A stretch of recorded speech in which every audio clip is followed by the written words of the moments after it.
దేవునామ స్తోత్రాలు. కూడి వచ్చిన మీకందరికీ కూడా ప్రత్యేకమైనటువంటి వందన వచనాన్ని తెలియచేయుచున్నాను. ప్రియ సహోదరి సహోదరులారా, ఈ రాత్రికాల సమయంలో, ఈ మంగళవారం సాయంకాల సమయమందు, అలాగనే ఈ 6వ నెలకి చివరి దినము కాబట్టి కొద్దిసేపు దేవుని యొక్క వాక్యాన్ని మనం నేర్చుకోవడానికి ఇష్టపడదాం.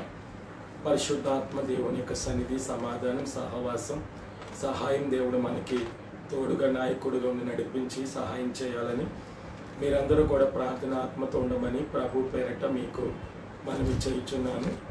ప్రార్థనతో ఈ యొక్క ఆరాధనను మనము ఆరంభించుకుందాం. మీరు దూరాన ఉన్న, సమీపాన ఉన్న, మరి ఎక్కడ ఉన్నప్పటికీ మీరు కన్నులు మూసుకొని ప్రార్థనలో ఏకీభవించినట్లయితే మనం ప్రార్థన చేసుకొని ఒక ఆరాధన ఆరంభించుకుందాం. దయామెడివైన మా తండ్రి, పూజనీయుడైన మా దేవ,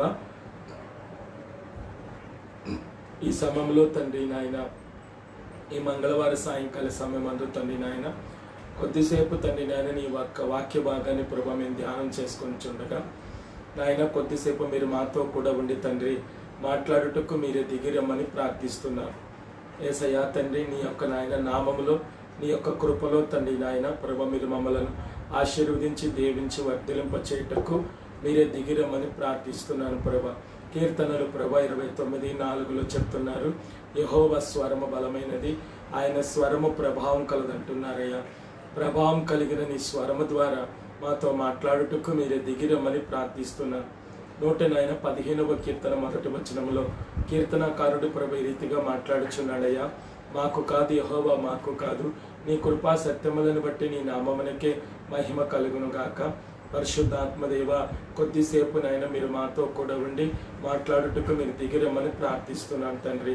సమస్త విషయాలు నీ కరుణ, కృప, కాపుదల తోడుగా ఉంచి యేసయ్యా తండ్రి, మీరు మాత్రమే తండ్రి మహిమ, ఘనత, ప్రభావాలు పొందుపరుచుకోమని యేసయ్య దివ్య నామమున నడుచున్నాం తండ్రి, ఆమేన్. ఒక వాక్య భాగాన్ని మనం చదువుకుందాం. కీర్తనలు 90వ కీర్తన 8వ వచనాన్ని చదువుకుందాం. కీర్తనల గ్రంథం 90వ కీర్తన 8వ వచనాన్ని మనం చదువుకుందాం. మా దోషములను నీవు నీ ఎదుట నుంచుకొని ఉన్నావు. నీ ముఖ కాంతిలో మా రహస్య పాపములు కనబడుచున్నవి. నీ ఉగ్రతను చాలు. మొదటి యోహాను పత్రిక, యోహాను రాసినటువంటి మొదటి పత్రిక 1వ అధ్యాయము 7వ వచనాన్ని మనం చదువుకుందాం. యోహాను రాసినటువంటి మొదటి పత్రిక 1వ అధ్యాయము 7వ వచనాన్ని చదువు. అయితే ఆయన వెలుగులోనున్న ప్రకారము మనమును వెలుగులో నడిచిన ఎడల మనము అన్యోన్య సహవాసము గలవారమై యుందుము.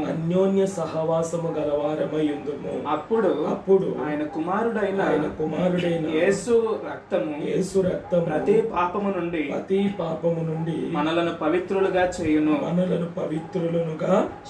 చేయును. మనము పాపము లేని వారమని చూడండి, మనము పాపము లేని వారమని చెప్పుకొని మనలను మనమే మోసపుచ్చుకొందుము. మరియు మనలో సత్యముండదు. మన పాపములను మనము ఒప్పుకొనిన ఎడల 3వ వచనాన్ని కూడా చదువుకుందాం. మాతో కూడా మీకును సహవాసము కలుగునట్లు మేము చూచిన దానిని చాలు. దయామేడమైన మా తండ్రి, పూజనీయుడైన మా దేవ, ఈ వాక్య భాగాన్ని నీ చేతులు సమర్పిస్తుండగా కొద్దిసేపు నైనా మీరు మాతో కూడా ఉండి మాట్లాడుటకు మీరే దిగిరమ్మని యేసునామం నడుచున్నాం తండ్రి, ఆమేన్. సహవాసమును గుర్తు చేసే 3 విషయాలు ఈ రాత్రికాల సమయంలో కొద్దిసేపు మనం ధ్యానం చేసుకుందాం. సహవాసమును గుర్తు చేసేటువంటి 3 విషయాలు.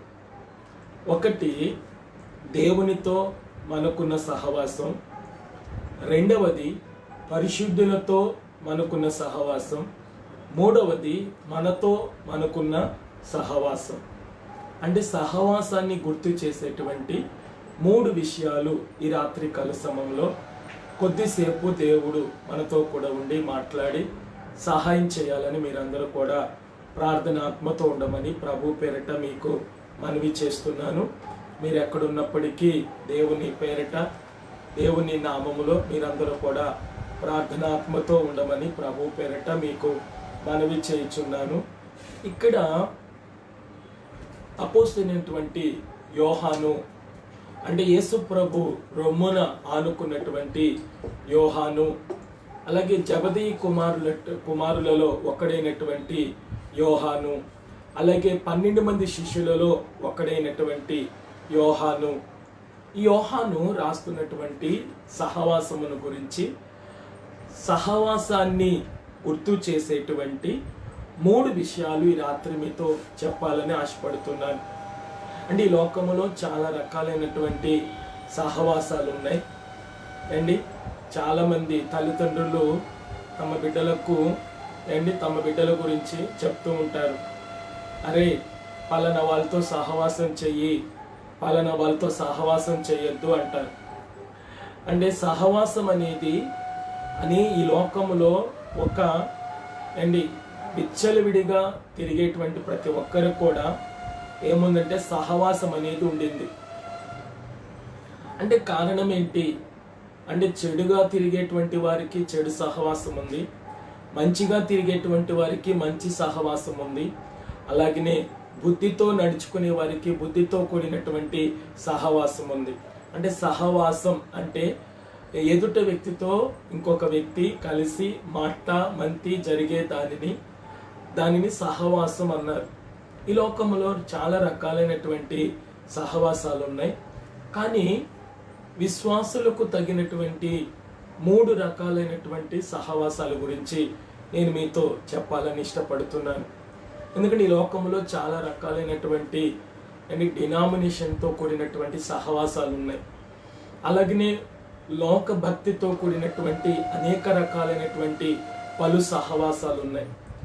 ఎన్ని రకాలైనటువంటి సహవాసాలు ఈ లోకములో ఉన్నప్పటికీ అవి కోకొల్లలుగా ఉన్నటువంటి సహవాసాలు అయినప్పటికీ మనము దేవుని నమ్మిన తర్వాత, మనము దేవుని బిడ్డలుగా మార్చబడిన తర్వాత దేవుడు మనకంటూ కొన్ని సహవాసాలను దేవుడు ఏం చేశాడంటే అనుగ్రహించాడు.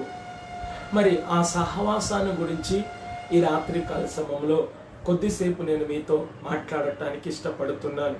ఎందుకంటే అనేక రకాలైనటువంటి సహవాసాలు మనకి ఈ లోకములో ఉన్నప్పటికీ మనము ప్రభు బిడ్డలుగా పిలువబడుతున్నాం కాబట్టి, ప్రభు మనతో ఉన్నాడు కాబట్టి, ప్రభు మన పక్షముగా ఉన్నాడు కాబట్టి, ప్రభు రక్తము చేత మనం ఏం చేయబడ్డామంటే కడగబడి ఉన్నాం కాబట్టి, ప్రభుతో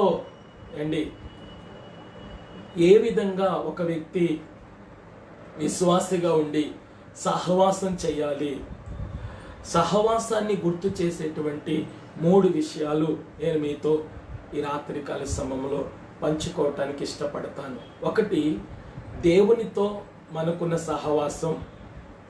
దేవునితో మనకున్న సహవాసం. ఎందుకు దేవునితో మానవుడు సహవాసం చేయాలి అంటే దుష్టుని ఏం చేయటానికంటే జయించటానికి. దేవునితో మనం ఎందుకు సహవాసం చేయాలి అంటే మనము దుష్టుని ఏం చేయటానికంటే జయించటానికి. కారణం ఏంటి?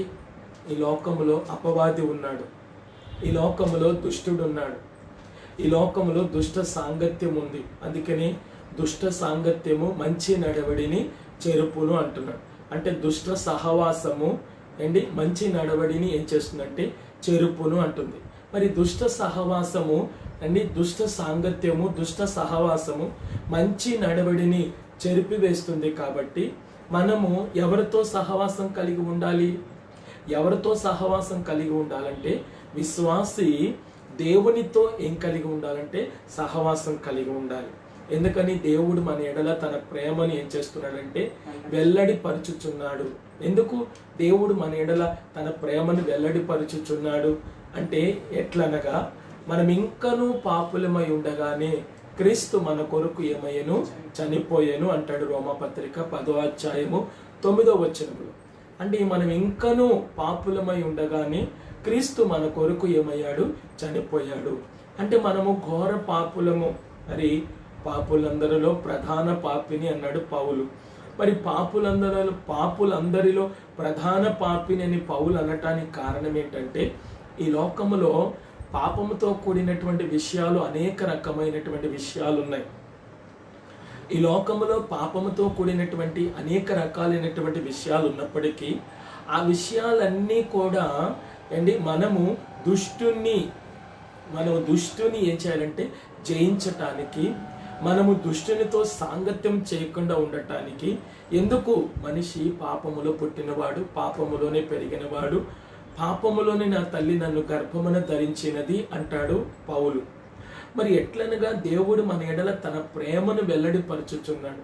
అంటే తన ప్రేమను ఏ విధంగా వెల్లడిపరచుచున్నాడు మన ఎడల అంటే, మనం ఇంకనూ పాపులమై ఉండగానే క్రీస్తు మన కొరకు ఏమయ్యాడంటే చనిపోయాడు.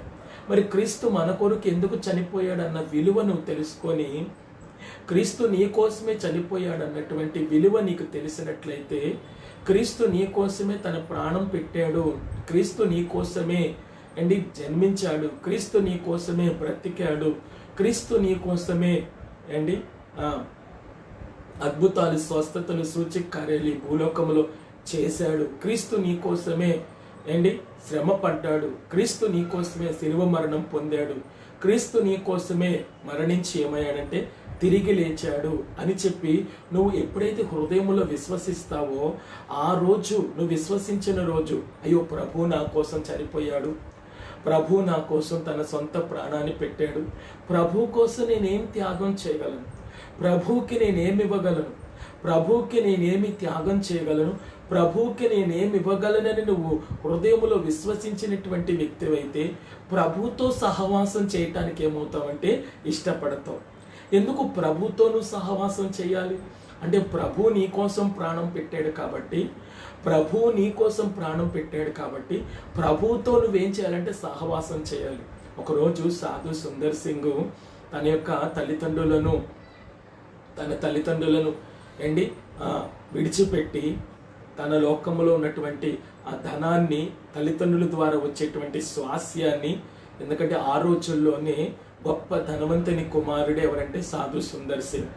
మరి సాధు సుందర్ సింగ్ అంత గొప్ప ధనవంతుని యొక్క సిక్కుల కుటుంబంలో పుట్టినప్పటికీ ప్రభు స్వరం ఎప్పుడైతే విన్నాడో, ప్రభు గొప్పవాడని ఎప్పుడైతే విన్నాడో, ప్రభు శక్తిమంతుడని ఎప్పుడైతే విన్నాడో, ఆ వినినటువంటి మాటను బట్టి ఇగో ప్రభుతో సహవాసం చేస్తే ప్రభు నా కోసం ప్రాణం పెట్టాడా, అయితే ప్రభు నా కోసం ప్రాణం పెట్టాడు, మరి ఇప్పటి వరకు నేను పూజించినటువంటి, లేకపోతే ఇప్పటి వరకు నేను ఎవరితో సహవాసం చేశాను, ఇప్పటి వరకు నేను వేటితో సహవాసం చేశాను, ఇప్పటి వరకు నా టైము వేటితో వేస్ట్ చేశాను అని చెప్పి సుందర్ సింగ్ అప్పుడు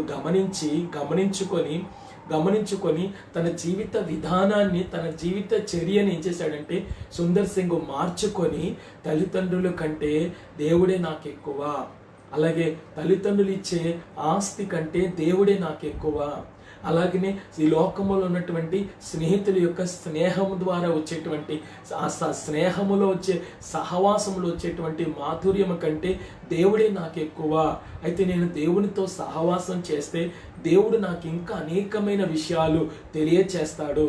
దేవునితో నేను సహవాసం చేస్తే దేవుడు నాకు అనేకమైనటువంటి విషయాలు తెలియచేస్తాడు.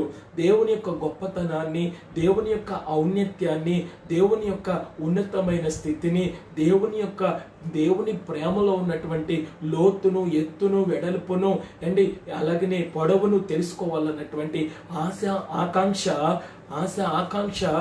సుందర్ సింగ్ కలిగినటువంటి వాడే తల్లిదండ్రులను విసర్జించాడు. తల్లిదండ్రులు వద్దనుకున్నాడు. ఆయన తల్లిదండ్రులు, ఎందుకంటే ఈ దేవుడంటే, ఈ నల్లట్ట కలిగినటువంటి దేవుడంటే తల్లిదండ్రులకు ఇష్టం లేదు కాబట్టి, దేవునికి ఇష్టం లేనిది తల్లిదండ్రులకు ఇష్టం లేదు కాబట్టి దేవునికి నేను ఇష్టం, కానీ తల్లిదండ్రులకి నేను నమ్మిన దేవుడు అంటే ఇష్టం లేదు కాబట్టి అని చెప్పి దేవుని కోసం కన్న తల్లిదండ్రులను కూడా విడిచిపెట్టి, వారి యొక్క ధనాన్ని విడిచిపెట్టి, సమస్తమును విడిచిపెట్టి క్రీస్తులో ఉన్నటువంటి ఆ మాధుర్యాన్ని, ఆ క్రీస్తులో ఉన్నటువంటి ఆ శక్తిని, ఆ క్రీస్తులో ఉన్నటువంటి ఔన్నత్యాన్ని, క్రీస్తులో ఉన్నటువంటి త్యాగపూరితమైనటువంటి ఆ మనస్సును గుర్తెరగాలని, ఆ యొక్క రుచిలో ఉన్నటువంటి రసాన్ని, ఆ రుచిలో ఉన్నటువంటి శక్తిని, ఆ రుచిలో ఉన్నటువంటి సారాన్ని అనుభవించటానికి సుందర్ సింగ్ ఏం చేశాడంటే తెలుసండి మీకు, సుందర్ సింగ్ తన యొక్క జీవితాన్ని దేవుని కొరకు త్యాగం చేసి హిమాలయాల్లోనికి వెళ్ళిపోయి అనేక రాత్రులు పగళ్ళు నిద్రాహారాలు లేకుండా, ఆహారం లేకుండా దేవునితో ఏం చేశాడంటే సహవాసం చేశాడు. ఈరోజు కూడా దేవునిలో నుంచి నువ్వు కొన్ని పొందుకోవాలి అంటే దేవుని యొక్క రుచి, దేవుని యొక్క ఔన్నత్యం, దేవుని యొక్క శక్తి, దేవుని యొక్క గొప్పతనం నువ్వు తెలుసుకోవాలి అంటే నువ్వు అనేక రాత్రులు పగలే కానీ కొన్ని గంటలు దేవునితో ప్రత్యేకంగా నువ్వేం చేయాలంటే గడిపి దేవునితో నువ్వేం చేయాలి, సహవాసం చేయాలి. దేవునితో నువ్వు సహవాసం చేయటం ఆరంభిస్తే లోకముతో సహవాసం చేయటానికి, లోకములో ఉన్నవారితో సహవాసం చేయటానికి, లోకములో ఉన్నవాటిపై సహవాసం చేయటానికి నీ మనసు వెళ్ళదు. మరి రాత్రికాల సమయంలో సుందర్ సింగ్ లాగా దేవుణ్ణి తెలుసుకున్న తర్వాత సుందర్ సింగ్ ఇంకా తెలుసుకోవాలి, ఆయన శక్తి సామర్థ్యాలు ఏంటి అని ఇంకా తెలుసుకోవాలి, ఆయన ఔన్నత్యాన్ని, ఆయన యొక్క సారాన్ని అంతా తెలుసుకోవాలని చెప్పి ఏకాగ్రతలోనికి వెళ్ళిపోయి దేవుల్లో నుంచి కొన్నిటిని దైవ దర్శనాన్ని పొందుకునే వరకు కూడా, దేవుణ్ణి ముఖాముఖిగా చూసే వరకు కూడా సుందర్ సింగ్ తన ప్రార్థన స్థలము నుంచి ఏం చేయలేదంటే బయటికి రాలేదు. మరి రాత్రికాల సమయంలో దేవునితో పాటు సహవాసం చేయటానికి నువ్వు ఇష్టపడుతున్నావా? దేవునితో పాటు సహవాసం చేయటానికి నువ్వు ఇష్టపడినట్లయితే కొన్నిటిని నీ జీవితంలో విడిచిపెట్టుకొని దేవునికి దగ్గరగా నువ్వు వెళ్ళి ఏం చేయాలంటే దేవునితో సహవాసం చేస్తే దేవుని స్వభావం ఏంటో నీకు అర్థమవుతుంది. నువ్వు దేవునితో ఈ లోకములో కొన్నిటిని నువ్వు విడిచిపెట్టి దేవునికి దగ్గరగా వెళ్ళి దేవునితో సహవాసం చేస్తే, దేవునితో నువ్వు మాట్లాడే కొద్దీ, దేవునితో సహవాసం చేసే కొద్దీ, దేవునితో ఇంకా లోతుకెళ్లే కొద్దీ ఆయన శక్తి సామర్థ్యాలు, ఆయన యొక్క మాధుర్యత ఇవన్నీ నీకు అర్థమైనప్పుడు దేవుని విడిచిపెట్టకుండా నువ్వేం చేయలేవంటే ఉండలేవు. సహవాసాన్ని గుర్తు చేసేటువంటి 3 విషయాల్లో మొదటిది ఏంటంటే దేవునితో నీకేముండాలంటే సహవాసం ఉండాలి. దేవునితో నీకు సహవాసం ఎందుకు ఉండాలి అంటే నువ్వు దుష్టుని ఏం చేయటానికి, జయించటానికి. యేసు ప్రభు తండ్రితో ఏం చేశాడంటే సహవాసం చేశాడు. కారణం ఏంటి? తండ్రితో ఎలా సహవాసం చేశాడు పగలంతా కూడా 12 మంది శిష్యులతో పాటు తిరిగాడు ప్రభు. పగలంతా కూడా తండ్రి తనకు అప్పగించినటువంటి బాధ్యత ప్రకారం లోకములోనికి వెళ్ళి సువార్త ప్రకటించి, సువార్త ప్రకటించి సువార్త పరిచర్య చేసి గొప్ప త్యాగపూరితమైనటువంటి అద్భుతాలు, స్వస్థతలు, సూచక కార్యాలు 3.5 సంవత్సరాల్లో పగలంతా తండ్రి పని మీద నిమగ్నమై తండ్రి తనకు అప్పగించిన బాధ్యతను నెరవేర్చినటువంటి కుమారుడిగా ఉండాలని బాధ్యతను నెరవేర్చాడు. అయితే అంతటి ఎవరింటికి వారు వెళ్ళిపోయారంట. యేసు మాత్రం ఒలివల కొండకెళ్ళి దేవునితో ఏం చేశాడంటే సహవాసం చేశాడంట, దేవునితో ప్రార్థన చేశాడంట, దేవునితో సహవాసం చేశాడంట.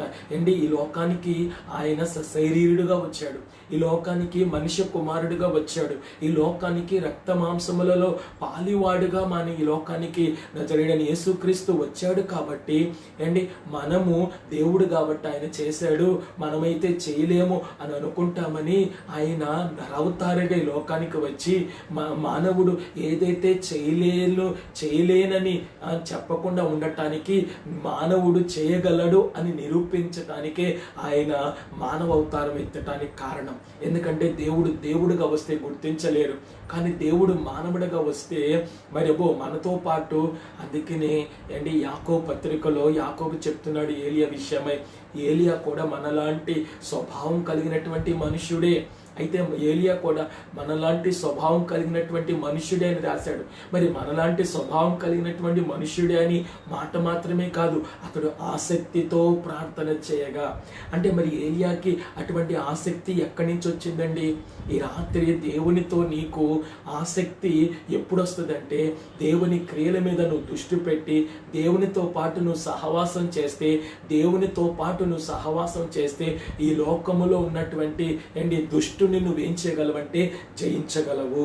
యేసు ప్రభు 3.5 సంవత్సరాల్లో 40 రాత్రులు 40 పగళ్ళు ఆ ఉపవాసం ఉన్నటువంటి పిమ్మట ఆయన ఆకలి కొని గలిలయ సముద్ర తీరం గుండా నడిచి వెళుతున్నప్పుడు అపవాది వచ్చి యేసు ప్రభు వారిని శోధించింది. ఇదిగో నువ్వు దేవుని కుమారుడివైతే ఈ రాళ్ళను రొట్టెలుగా తిని ఆజ్ఞాపించమన్నప్పుడు యేసు ప్రభు వారు దేవునితో సహవాసం 40 రాత్రులు 40 పగళ్ళు దేవునితో సహవాసం చేసి వచ్చాడు.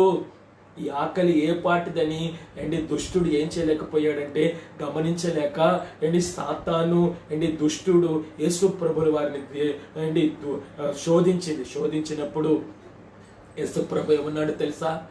మనుషుడు రొట్టె వలన మాత్రము కాదు కానీ దేవుని నోటి నుంచి వచ్చు ప్రతి మాట వలన జీవిస్తాడు అని చెప్పాడు. కారణం ఏంటో తెలుసా? అక్కడ తండ్రితో కుమారుడు సహవాసం చేశాడు కాబట్టి ఈ లోకములో ఉన్న అపవాదిని సునాయాసంగా ప్రభు ఏం చేయగలిగాడంటే జయించగలిగాడు. మరి నువ్వు దేవుని నమ్ముకున్నానని చెప్పి నీవు మోసపరుచుకోవద్దు ప్రియమిత్రమా. దేవుని నమ్మానని చెప్పి నీవు మోసపరుచుకోవద్దు. మీ రహస్య ప్రార్థనలోనికి వెళ్ళి, మీ ప్రార్థన గదిలోనికి వెళ్ళి, మీ రహస్య గదిలోనికి వెళ్ళి దేవునితో మీరు ఏం చేయాలంటే ఎక్కువ సహవాసం చేయాలి. ఎందుకంటే ఈ దుర్దినాల్లో ఉన్నాం, ఈ చెడ్డ దినాల్లో ఉన్నాం, ఈ కడవరి దినాల్లో ఉన్నాం, ఈ యొక్క రాకడ దినాల్లో ఉన్నాం. కాబట్టి పెండ్లి కుమారుడు మధ్యాకాశములోనికి వచ్చినప్పుడు మహిమ మేఘమును ఎక్కటానికి మనకి ఏముండాలంటే ఒక సహవాసం ఉండాలి. మహిమ మేఘమును ఎక్కటానికి శక్తి ఉండాలి. ఆ శక్తి సహవాసం ద్వారా పొందుకోగలం. ఆ సహవాసం దేవునితో ఉన్నటువంటి సహవాసం ద్వారా మాత్రమే మనం ఏం చేయగలమంటే పొందుకోగలం. రెండవదిగా మనం చూసినట్లయితే పరిశుద్ధులతో మనకేముండాలి? సహవాసం ఉండాలి. ఒకటి, దేవునితో మనకేముండాలి? సహవాసం ఉండాలి. అది దేనికండి? దుష్టుని ఏం చేయటానికి? జయించటానికి. రెండవది, పరిశుద్ధులతో మనకేముండాలంటే సహవాసం ఉండాలి. ఎందుకు పరిశుద్ధులతో మనకు సహవాసం ఉండాలంటే పాపములో పడిపోకుండా ఉండటానికి మనకి ఎవరితో సహవాసం ఉండాలి? పరిశుద్ధులతో సహవాసం ఉండాలి. మనిషి శరీరము పాపముతో మిళితమైనది. మరి పాపముతో మిళితమైనటువంటి శరీరము పాపులను రక్షించుటకే యేసుక్రీస్తు లోకానికి వచ్చాడు. వచ్చినప్పటికీ మనిషిలో పాప బీజం అనేది ఉన్నది కాబట్టి ఆ పాప బీజము మనం చనిపోయే వరకు ఉంటది కాబట్టి ఆ పాపపు ఆలోచనలు, పాపపు తలంపులు. ఒకరోజు ఒక దైవజనునికి ఒక విశ్వాసి లెటర్ రాశాడట. ఏమని లెటర్ రాశాడంటే, అయ్యా నేను బైబిల్ చదువుతున్నాను, నేను దేవుని కలిగి ఉన్నాను, నేను దేవుని నమ్ముకున్నాను, నేను దేవుని కలిగి ఉన్నాను, నేను దేవుని నమ్ముకొని నేను దేవుని కలిగి నేను బాప్తిసం పొందిన తర్వాత వాటన్నిటిని నేను ఏం చేశానంటే దేవుని దగ్గర ఒప్పుకున్నాను. నేను ఏమేం పాపం చేశానో ఆ పాపాలన్నిటిని ఒప్పుకున్నాను. నేను సిలువ రక్తముతో కడగబడ్డానని చెప్పి బాప్తిసం పొందాను. బాప్తిసం పొందిన తర్వాత కొద్ది రోజులు నేను బాగానే ఉన్నాను. తర్వాత కొద్ది రోజుల తర్వాత నేను లోకపు ఆలోచనలు నాలోకి వస్తున్నాయి. ఇదివరకు నేను చేసిన పాపాలు నాకు జ్ఞాపకం వస్తున్నాయి. అలాగే ఇదివరకు నేను చేసినటువంటి క్రియలన్నీ నాకు మనసులో ఇలా రివైండ్ అవుతున్నాయి. అయ్యా మరి ఏం చెయ్యాలని చెప్పి ఒక సేవకునికి ఒక విశ్వాస ఉత్తరం రాశాడంట. ఆ సేవకుడు ఏం చెప్తున్నాడంటే, మనము పాప శరీరముతోనే మనము గర్భమును ధరించి పాప శరీరముతోనే మనం బయటికి వచ్చాం. కాబట్టి మన యొక్క మూల పితరుడు ఆదాము పాపము చేసిన వాడు కాబట్టి ఆజ్ఞ అతిక్రమించిన వాడు కాబట్టి మీరు అపవాది యొక్క సంబంధులు అని దేవుడే మనతో చెప్పి ఉన్నాడు. కాబట్టి మరి పాపము లేకుండా ఏ మనిషి కూడా ఈ లోకంలోనికి రాలా. ప్రతి ఒక్క మనిషి పాపముతోని ఈ లోకంలోనికి వచ్చాడు. మరి రాత్రికాల సమయంలో అండి పాపములో పడిపోకుండా ఉండటానికి పరిశుద్ధులతో నువ్వేం చేయాలంటే సహవాసం చేయాలి.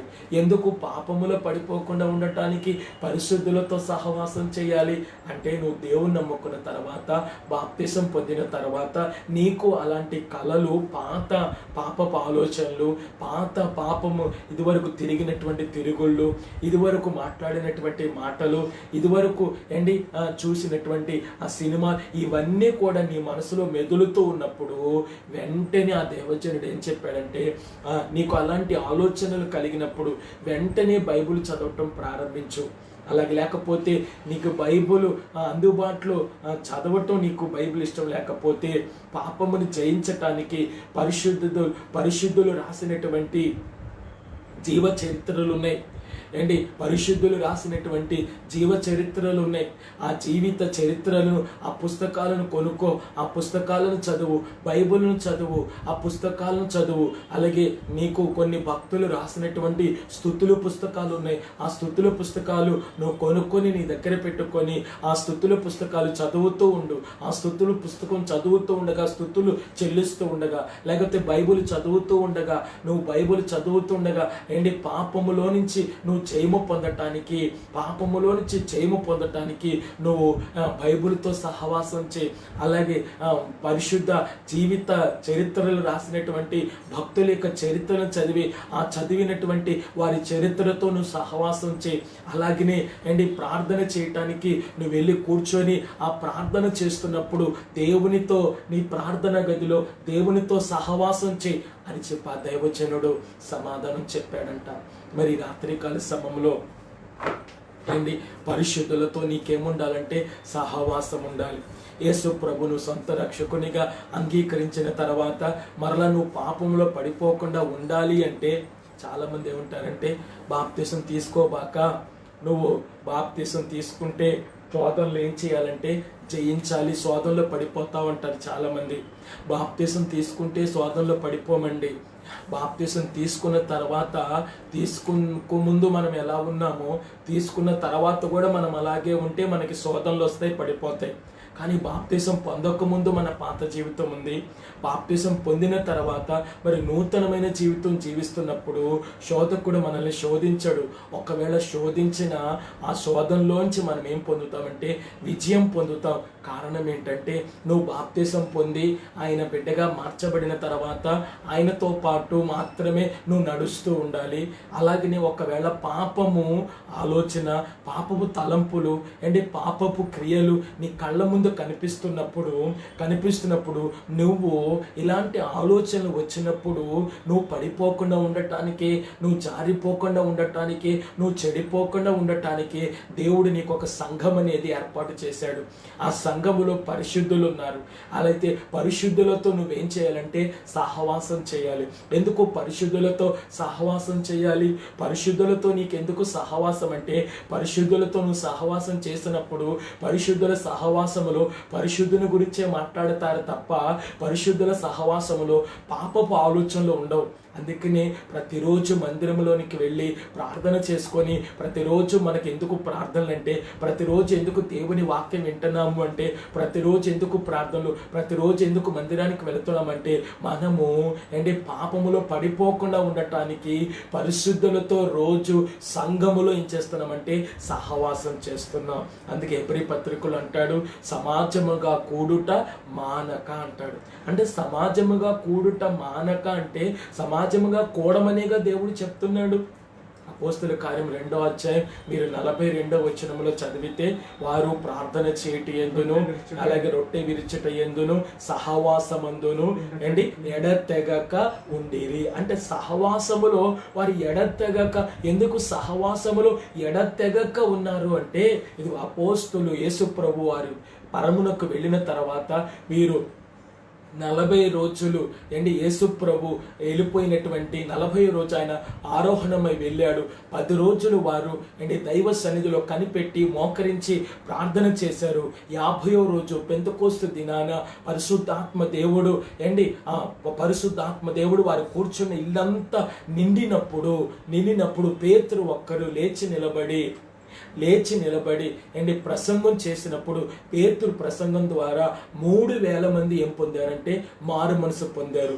ఆ 3,000 మంది మారు మనసు పొందినప్పుడు ఆ పేతురు ప్రసంగం ద్వారా ఆ రోజు 120 మందితో ఏర్పడినటువంటి ఆ పరిశుద్ధుల సహవాసము 3,000, 5,000, 7 అలా లెక్కకు ఏమైందంటే విస్తరించింది. కారణం ఏంటి అంటే అది దేవుని బిడ్డలతో వెళితే దేవుని మాటలు మనకి వినిపిస్తాయి.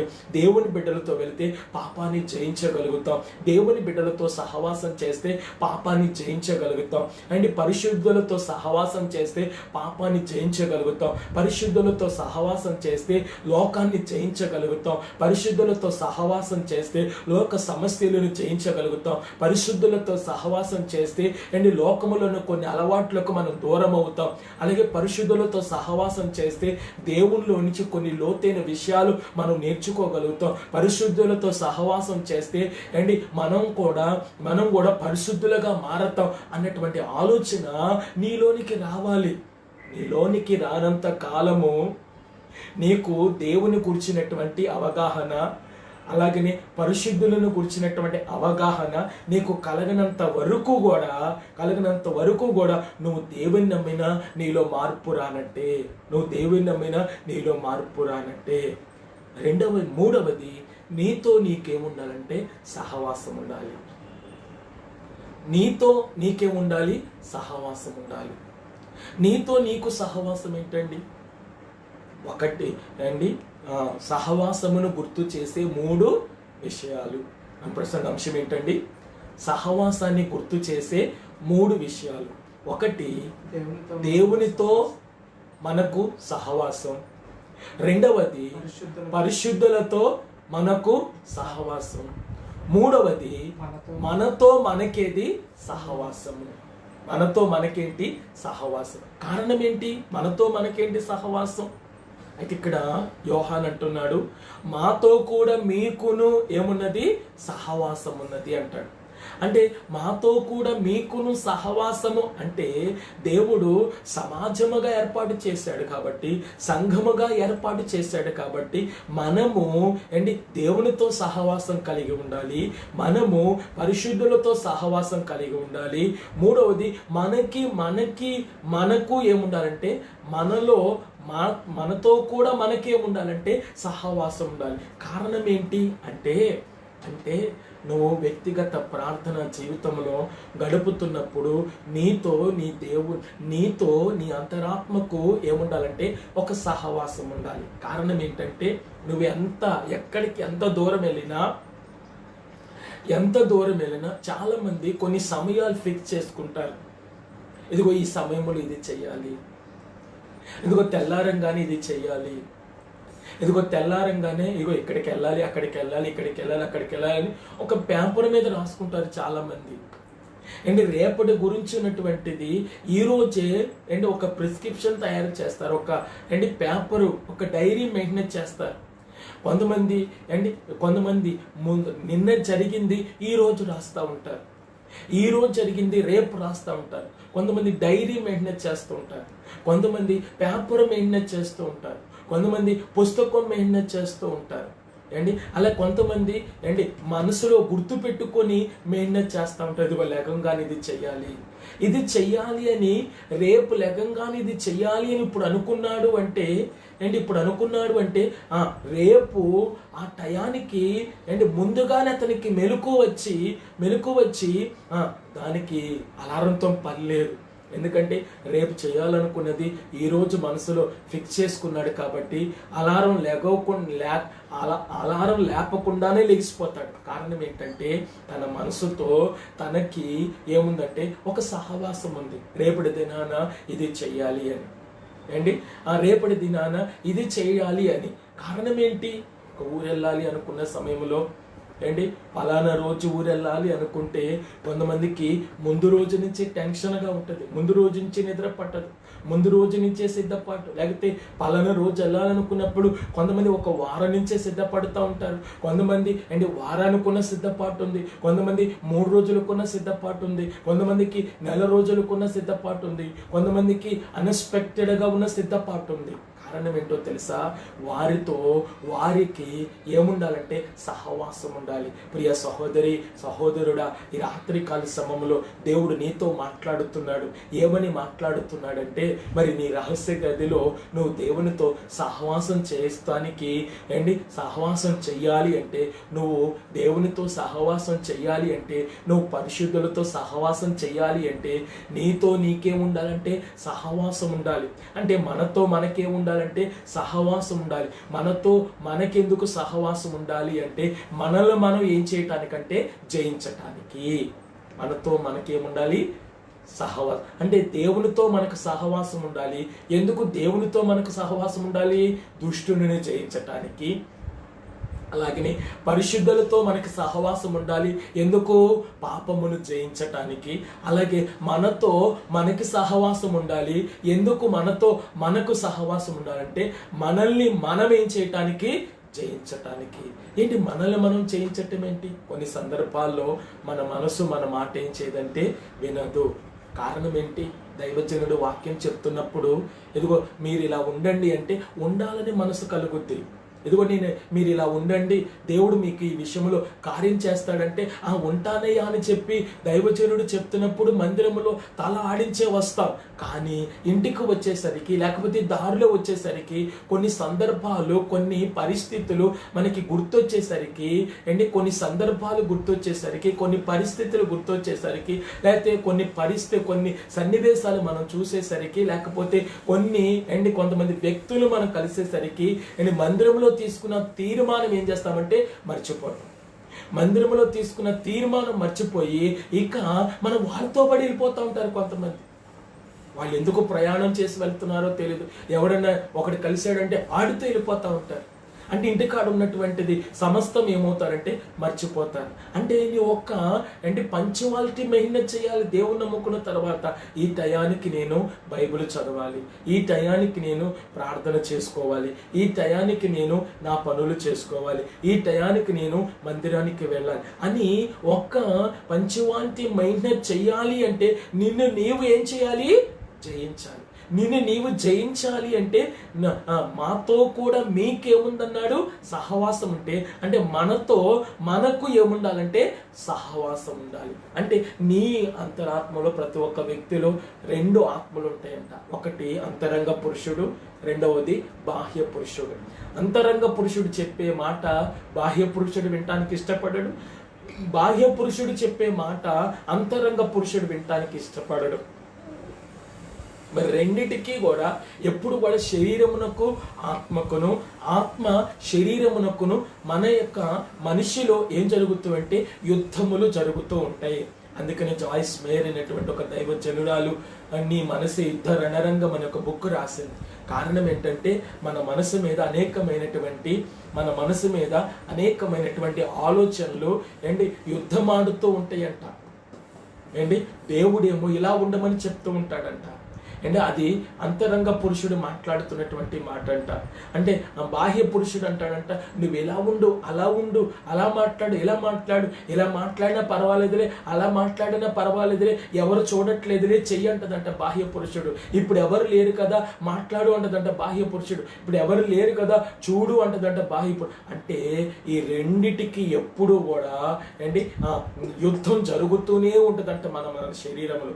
మరి మన శరీరంలో ఈ రెండిటికి యుద్ధం జరుగుతున్నప్పుడు మనతో మనకు ఏముండాలంటే ఒక సహవాసం ఉండాలి. మనతో మనకు సహవాసం ఉండాలంటే మన శరీరాన్ని మనం ఏం చేయాలంటే దాని క్రియలతో కూడా విసర్జించాలి, పరిత్యజించాలి. శరీరము దాని క్రియలతో కూడా పరిత్యజించాలి. అంటే శరీరానికి ఏవేమి ఇష్టపడుతున్నాయో అవి దేవునికి ఇష్టం లేకపోతే వాటిని పరిత్యజించటానికి ఏం చేయాలంటే ఇష్టపడాలి. ప్రియ సహోదరి సహోదరుడా, ఈ రాత్రికాల సమయంలో దేవుని నమ్మి ఎన్ని సంవత్సరాలు అవుతుంది? ప్రియ సహోదరి సహోదరుడా, ఈ రాత్రి కాల సమయంలో ప్రియ సహోదరి, దేవుని నమ్ముకుని ఎన్ని సంవత్సరాలు అవుతుంది? దేవుని నమ్ముకుని అన్న పేరు మాత్రం ఉండింది కానీ నువ్వు జీవించుచున్నావు అన్న పేరు మాత్రం ఉన్నది కానీ నీవు మృతుడివే అని సార్థి సంఘంతో దైవాత్మ చెప్పినట్టుగా ఈ రాత్రి నీతో మాట్లాడుతున్నాడేమో దైవాత్మ. మీరు సిద్ధపడమని ప్రభు పేరిట మిమ్మల్ని మనవి చేస్తున్నాను. మిమ్మల్ని మీరు సిద్ధపరచుకోండి మీ ఆత్మను. ఎందుకంటే ప్రభు రాకడ ఏమైందంటే సమీపమైనది. ప్రభు రాకడకున్నటువంటి సూచనలు కనిపిస్తున్నాయి. ఎందుకంటే అక్కడక్కడ కరువులు కలుగుతున్నాయి, భూకంపాలు కలుగుతున్నాయి అండి. ఈ వైరస్ వల్ల, వైరస్ విజృంభణ వల్ల అండి ప్రపంచము, అలాగే దేశము, అలాగే రాష్ట్రము, అలాగే పట్టణము, అలాగే ప్రాంతాలు కూడా అండి అల్లకొల్లాలైపోయి మహా అండి శోకం అనేది ఏర్పడుతున్నది. మరి ఈ కాలంలో మరి నా కుటుంబం వరకు నేను సేఫ్ జోన్లో ఉన్నానని చెప్పి మీరెప్పుడు కూడా అనుకోబాకండి. నాకు నేను జాగ్రత్త పడుతున్నానని చెప్పి అనుకోబాకండి. దేవుడు ఈ రాత్రికాల సమయంలో నీతో మాట్లాడుతున్నాడు.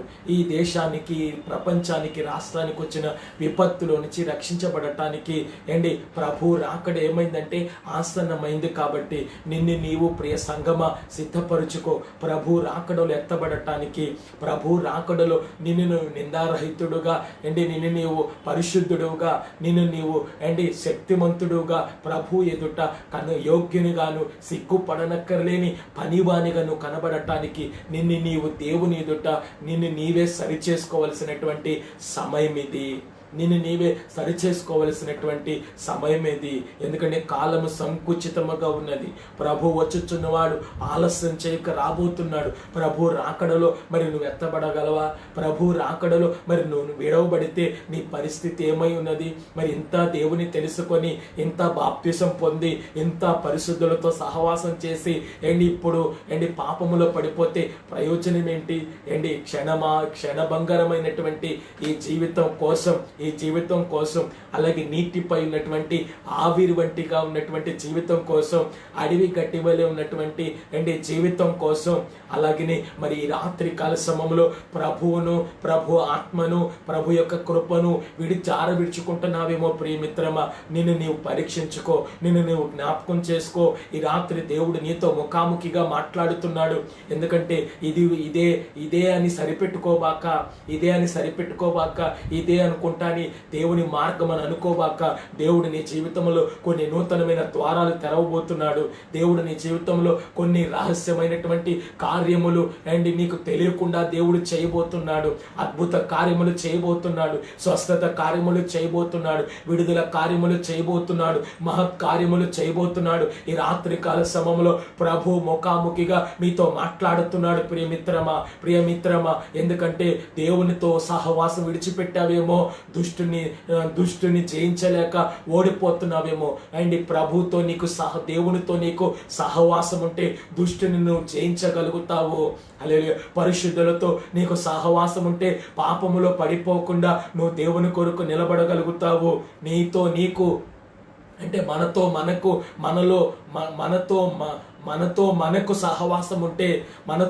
సహవాసం ఉంటే నీ మనస్సును ఏం చేయగలుగుతావంటే జయించగలుగుతావు. ఎందుకంటే నీ మనసులో అనేకమైనటువంటి హేయ క్రియలు ఉన్నాయేమో, అవి ఎవరికి పైకి కనిపించేవి కాదు. మరి అలనాడు సమూయేలు ప్రవక్తే దావీదు ఇంటికి వెళ్ళి ఇదిగో యెషయా కుమారులు నిలబెట్టినప్పుడు, యెషయా కుమారులు నాదాబు, అభినాదాబు వీళ్ళందరినీ నిలబెట్టినప్పుడు ఇదిగో ఇతనే దేవుడు ఏర్పరచుకున్న మనిషి అనుకున్నాడు. కానీ దేవుడు అన్నాడు, సమూయేలు, మనుషులు పై అంతరమును చూస్తారు గాని హృదయాంతరంగములను, మనుషులు పై రూపమును చూస్తాడు గాని దేవుడు హృదయాంతరంగములను చూచువాడని చెప్పి సమూయేలుతో మాట్లాడలేదా? మరి రాత్రి కాల సమయంలో పై ఆకారం చూసి మీరు మోసపోబాకండి. హల్లెలూయా. మనుషులు మాటలను మీరు చూసి మనుషుల ముచ్చటలను చూసి, ఈ లోక ఛాయను చూసి, ఈ లోకములో ఉన్న వాటిని చూసి మీరు ఇదే లోకమని మీరు ఆనందం చెందబాకండి. హల్లెలూయా. అసలైన ఆనందం మనకి పరలోకములో ఉంది. అసలైన ఆనందం పరిశుద్ధులతో సహవాసం చేస్తున్నప్పుడు ఉంది. అసలైన ఆనందం దేవునితో సహవాసం చేస్తున్నప్పుడు ఉంది. అసలైన ఆనందం నీ మనసును నువ్వు జయించినప్పుడు ఉంది. అసలైన ఆనందం నీవు ప్రభు రాకడ కొరకు ఎదురు చూస్తున్నటువంటి అనేటటువంటి ఆ ఎదురు చూపులో ఉంది. ఈ రాత్రికాల సమయంలో ప్రభు కోసం ఎలా ఎదురు చూడగలుగుతున్నావు ప్రియ మిత్రమా? ప్రభు రాకడ కోసం ఎలా ఎదురు చూడగలుగుతున్నావు? ఒక తండ్రి బయటికి వెళ్ళాడు, బిడ్డకి పలానవి తీసుకొస్తానని చెప్పి, ఏంటి ఆ బిడ్డ కావాలని, డాడీ నాకు ఈరోజు ఇది తీసుకురా అని చెప్పి ఆశతో అడిగిందంట ఆ యొక్క కుమార్తె. మరి ఆ కుమార్తె చెప్పినది ఆ తండ్రి జ్ఞాపకం పెట్టుకొని డ్యూటీకి వెళ్ళాడు. డ్యూటీ నుంచి ఆ డ్యూటీ దిగే సమయం అయింది, ఇంటికి వచ్చే సమయం అయింది. కుమార్తె ఉదయం నుంచి ఏం చేస్తుందంటే ఎదురు చూస్తుంది. ఇదిగో ఈ సమయము డాడీ ఇది చేస్తాడు, ఈ సమయం డాడీ ఇది చేస్తాడు, ఈ సమయం డాడీ డ్యూటీ నుంచి వస్తాడు, ఈ సమయం డాడీ మార్కెట్కి వెళ్తాడు, ఈ సమయం డాడీ నాకు నేను అడిగినది కొనుక్కొస్తాడు, ఇదిగో పలానా ఇప్పుడు ఆటో ఎక్కుంటాడు, ఇప్పుడు దిగుంటాడు, ఇప్పుడు వస్తుంటాడని ఎలాగైతే నిరీక్షణతో ఆ కుమార్తె తండ్రి కొరకు ఎదురు చూస్తూ ఉంటుందో, మరి ఈరోజు ప్రభు నీ కోసం చేసే వాటి విషయంలో నువ్వు ఎదురు చూసేటువంటి ఒక విశ్వాసిగా ఉన్నావా? ప్రభు నీకు చేయబోయే కార్యములలో, ప్రభు నీ ఎడల చేయబోయే గొప్ప కార్యముల విషయంలో, ప్రభు నీ ఎడల జరిగించబోయేటువంటి ఆశ్చర్యకార్యమైనటువంటి విషయములలో, ప్రభు నీ ఎడల జరిగించేటువంటి నూతనమైనటువంటి క్రియల విషయంలో నువ్వు ఒక శ్రద్ధ చూపండి. శ్రద్ధ గలవాడు ఐశ్వర్యవంతుడవుతాడు. ప్రభు నీ జీవితంలో చేసే వాటి విషయంలో శ్రద్ధ చూపండి. ప్రభువుని వెంబడించే విషయంలో శ్రద్ధ చూపండి. ప్రభుతో సహవాసం చేసే విషయంలో శ్రద్ధ చూపండి. దేవునితో మీరు సహవాసం చేసే విషయంలో శ్రద్ధ చూపండి. పరిశుద్ధులతో సహవాసం చేసే విషయంలో శ్రద్ధ చూపండి. మీతో మీరు సహవాసం చేసే విషయంలో మీరు శ్రద్ధ చూపినట్లయితే ప్రభువు రాబోయే నెలలో దేవుడు నీ జీవితంలో గొప్ప కార్యం చేయబోతున్నాడు. ప్రభు నీ జీవితంలో ఆశ్చర్య కార్యం చేయబోతున్నాడు, అద్భుత కార్యములు చేయబోతున్నాడు. ఆ విధంగా ప్రియమిత్రమా, నిన్ను నీ కుటుంబాన్ని దీవించునుగాక, ఆశీర్వదించునుగాక. దేవుడి కొద్ది మాటలు తన వినికిడిలో భద్రపరిచి కాపాడునుగాక. ఆమె. మరలా శుక్రవారం మనకి 7 గంటల నుంచి 8 గంటల వరకు లైవ్ ప్రోగ్రాం ఉంది. మీరు జ్ఞాపకం చేసుకొని అందరూ కూడా సిద్ధపాటుతో ఉండమని ప్రభు పేరిట మీకు మనవి చేయుచున్నాను. జూలై 4 నుంచి ఆగస్టు 12 వరకు మనకి 40 రోజుల పాస ప్రార్థన పండుగలు పగలు సాయంకాలం జరుగుతున్నాయి. 12వ తారీఖు యానివర్సరీ ఆరాధన దేవుడు ఘనంగా జయకరంగా జరిగించి మంచి వాతావరణం ఇవ్వాలని, 40 రోజుల పాస ప్రార్థన పండుగలు కూడా ఘనంగా జరగాలని మీరు ప్రత్యేకంగా ప్రార్థన చేయమని, మీరు రహస్య ప్రార్థనలో పెట్టమని ప్రభు పేరిట మీకు మనవి చేస్తున్నాను. దేవుడు మనల్ని దీవించును గాక. మీరు కన్నులు మూసుకొని ప్రార్థనలో ఏకీభవించినట్లయితే ప్రార్థన చేసుకుందాం. దయామడివైన మా తండ్రి, పూజనీయుడైన మా దేవ, ఈ సమయంలో తండ్రి యొక్క తండ్రి నాయన ప్రభా, మంగళవారం సాయంకాల సమయమందు తండ్రి నాయన ప్రభా సహవాసాన్ని గుర్తు చేసే 3 విషయాలు మీరు మాతో మాట్లాడారు ప్రభా. మీరు సహవాసాన్ని మీరు మాకు గుర్తు చేశారు. కొంతమంది నేను సహవాస విషయం మర్చిపోయి ఉండుంటారు ప్రభా ఈ 100 రోజుల్లో. మరి సహవాసం అనేది లేదనుకున్నట్టుగా కొంతమంది నాయన నటిస్తున్నారేమో, మీరు జ్ఞాపకం చేసుకోండి ప్రభా. మరి రాత్రికాల సమయంలో మీతో నాయన మాకు సహవాసం ఉండాలి తండ్రి నాయన. పరిశుద్ధులతో నాయన మాకు సహవాసం ఉండాలి ప్రభా. మాతో నాయన మాకు నాయన సహవాసం ఉండాలి ప్రభా. మీతో మాకు సహవాసం ఈ లోకంలో ఉన్న దుష్టుని జయించుటకు తండ్రి నాయన. పరిశుద్ధులతో నాయన మాకు సహవాసం ప్రభా. పాపమును జయించుటకు తండ్రి నాయన. మాతో నాయన మాకు సహవాసం తండ్రి. మమ్ములు మేము తండ్రి నాయన జయించుటకు నాయన ప్రభా. ఈ 3 సహవాసాల ద్వారా మీరు మాతో మాట్లాడి ఉన్నారు నాయన ప్రభా. ఈ రాత్రికాల సమయంలో దూరాన సమీపాన ఎవరైతే ఉండి ఆలకించుచున్న ప్రతి ఒక్క బిడ్డ జీవితంలో ప్రభా ఈ రాబోయే నెలలో మీరు అద్భుతం చేయండి. ఈ జూన్ మాసం 1వ తారీఖు నుంచి 30వ తారీఖు వరకు నాయన మొదటి సంఘంలో ఉన్న బిడ్డలు, 2వ సంఘ బిడ్డలు మీరు కాచి కాపాడారు ప్రభా. తెల్లవారితే నాయన మేము నాయన 7వ నెలలోనికి వెళుతున్నాం ప్రభా. జూలై నెలలోనికి వెళుతున్నాం ప్రభా. 1వ తారీఖు నుంచి 31వ తారీఖు వరకు ప్రభా నీ కాపుదల, నీ ప్రత్యక్షత, నీ సన్నిధి ప్రభా మాకు తోడుగా ఉంచి యేసయ్య నీ సాక్షిగా నాయన మా కుటుంబాలను ప్రభా మీరు నిలబెట్టి నడిపించి నాయన, కాపాడి నాయన, పోషించి నాయన, దీవించి నాయన, ఈ నెలంతా నూతనమైన అభివృద్ధి ఆశీర్వాదం నీ బిడ్డలకు అనుగ్రహించి నాయన. రేపు ఆదివారం వాగ్దాన సందేశమే నేర్చుకొని చుండగా ప్రభా నీ యొక్క నామములో నీ కృప మాకు తోడుగా ఉంచి మహిమ పొందమని యేసే దివ్య నామమున నడుచున్నాం తండ్రి. ఆమేన్. యేసు రక్తమే ఇచ్చే ప్రభు, యేసు రక్తమే ఇచ్చే, సిలువ రక్తం మనకే ఇచ్చే, అపవాది క్రియ అంత నాశనం, యేసు రక్తమే సంపూర్ణ విజయం కలుగును గాక. ఆమేన్. 2 చేతులు ఎత్తి స్తుతులు అర్పిద్దాం. హల్లెలూయా హల్లెలూయా హల్లెలూయా హల్లెలూయా హల్లెలూయా. హల్లెలూయా. అందరికీ ప్రభు పేరట షలోమ్.